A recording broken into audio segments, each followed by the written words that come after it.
वह सर्दियों की ठंडी सुबह थी, जब कोहरे में डूबी गलियों से होकर रामू अपनी पुरानी साइकिल चलाते हुए जा रहा था।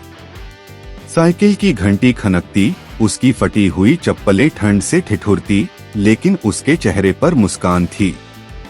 रामू के पास धन नहीं था, पर उसका दिल अमीरी से भी बड़ा था। वह एक छोटे से ढाबे में काम करता था।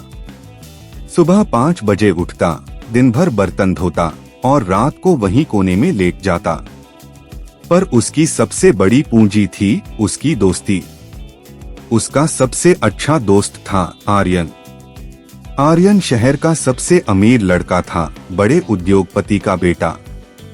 उसके पास गाड़ियां, बंगले, नौकर सब कुछ था, पर वह कहता था कि उसकी असली दौलत रामू की दोस्ती है। दोनों की पहचान बचपन में हुई थी। आर्यन के स्कूल के बाहर रामू चाय बेचने वाले के यहाँ काम करता था। एक दिन आर्यन ने देखा कि कुछ लड़के रामू का मजाक उड़ा रहे हैं, क्योंकि उसके कपड़े फटे थे।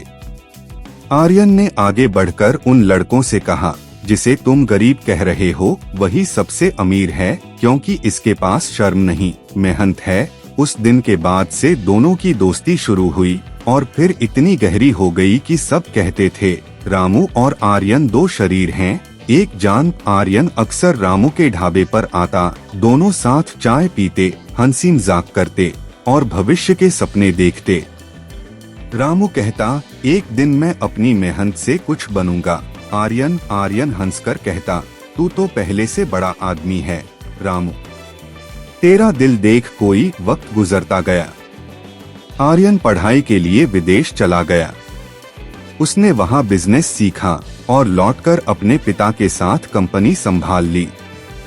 दूसरी ओर रामू उसी ढाबे में रहा, पर अब वहां का सबसे भरोसेमंद आदमी बन गया था। दोनों का मिलना जुलना अब कम हो गया, पर दिलों में वही अपनापन था। हर त्योहार पर आर्यन रामू को याद करता और जब भी मौका मिलता ढाबे पर उससे मिलने आता। एक दिन आर्यन ने रामू से कहा, यार मैं सोच रहा हूँ इस इलाके में नया रेस्टोरेंट खोलूं। तू वहाँ काम करेगा? तेरे जैसे ईमानदार इंसान मुझे कहीं नहीं मिलेंगे। रामू मुस्कुराया, मैं तो वहीं खुश हूँ आर्यन, पर अगर तेरा सपना है तो मैं साथ दूंगा। रेस्टोरेंट बन गया, नाम रखा गया दोस्ताना। आर्यन ने उद्घाटन के दिन मंच पर कहा, यह जगह मेरी नहीं, हमारी है, मेरी और रामू की दोस्ती की निशानी। लोगों ने तालियां बजाईं। रामू की आंखों में आंसू थे। उस दिन दोनों ने एक दूसरे को गले लगाया, जैसे वर्षों का फासला मिट गया है। लेकिन जिंदगी हर बार एक जैसी नहीं रहती। कुछ महीनों बाद आर्यन के पिता का देहांत हो गया। कारोबार का पूरा बोझ आर्यन पर आ गया। उसकी कंपनी में कुछ गड़बड़ियां शुरू हुई। धोखाधड़ी, फर्जी अकाउंट और झूठे सौदे, सब कुछ किसी ने उसके खिलाफ रच दिया था। आर्यन पर केस दर्ज हो गया। अखबारों में खबर छप गई, प्रसिद्ध उद्योगपति का बेटा घोटाले में लिप्त। आर्यन टूट गया। लोग जो कभी उसके आगे झुकते थे, अब मुंह फेरने लगे। यहाँ तक कि उसके अपने रिश्तेदार भी उससे दूरी बनाने लगे। सिर्फ एक इंसान था जो उसके साथ खड़ा रहा, रामू। रामू ने कहा, तू चिंता मत कर, सब ठीक होगा। मैं हूं ना, आर्यन बोला। तू क्या करेगा रामू? मेरे खिलाफ सबूत हैं, मेरे अपने लोग भी मुझे छोड़ चुके हैं। रामू ने उसका कंधा थामकर कहा, सबूत झूठे हो सकते हैं, पर तेरी सच्चाई नहीं। दिन गुजरते गए। केस की तारीखें नजदीक आ रही थीं। आर्यन को जेल जाने का डर था। उसी दौरान रामू ने कुछ खोजबीन शुरू की। उसने उन लोगों से मिलना शुरू किया जो कंपनी में पहले काम करते थे। धीरे धीरे उसने पता लगाया कि आर्यन को फंसाने वाला कोई और नहीं बल्कि उसका बिजनेस पार्टनर विक्रम मल्होत्रा था। विक्रम ने आर्यन के नाम पर झूठे दस्तावेज बनवाए थे ताकि पूरी कंपनी पर उसका कब्जा हो सके। रामू ने यह सब एक पेन ड्राइव में इकट्ठा किया और तय किया कि अगले दिन वह कोर्ट में यह सब पेश करेगा। पर उसी रात विक्रम को इसकी भनक लग गई। उसने अपने गुंडे भेज दिए रामू को रोकने के लिए।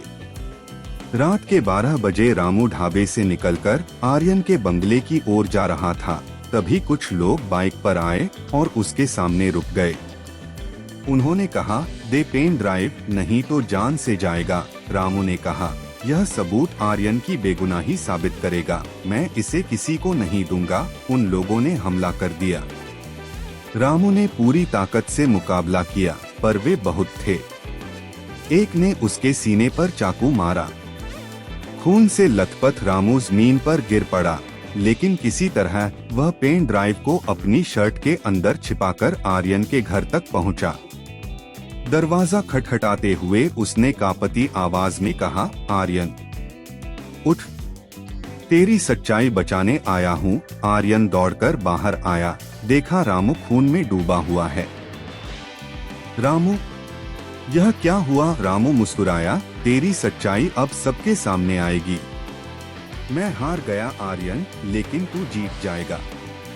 इतना कहकर उसने पेन ड्राइव आर्यन के हाथ में रख दी और वहीं उसकी सांसें थम गईं।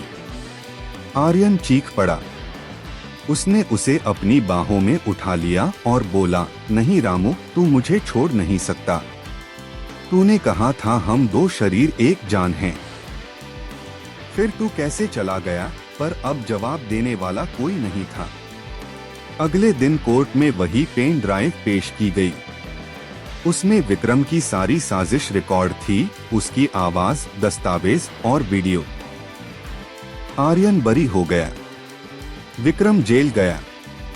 मीडिया ने लिखा, जिसे सब अपराधी समझते थे, वह दरअसल सच्चाई का प्रतीक निकला। लेकिन आर्यन के चेहरे पर कोई खुशी नहीं थी। उसने सब कुछ खो दिया था, अपने सबसे सच्चे दोस्त को।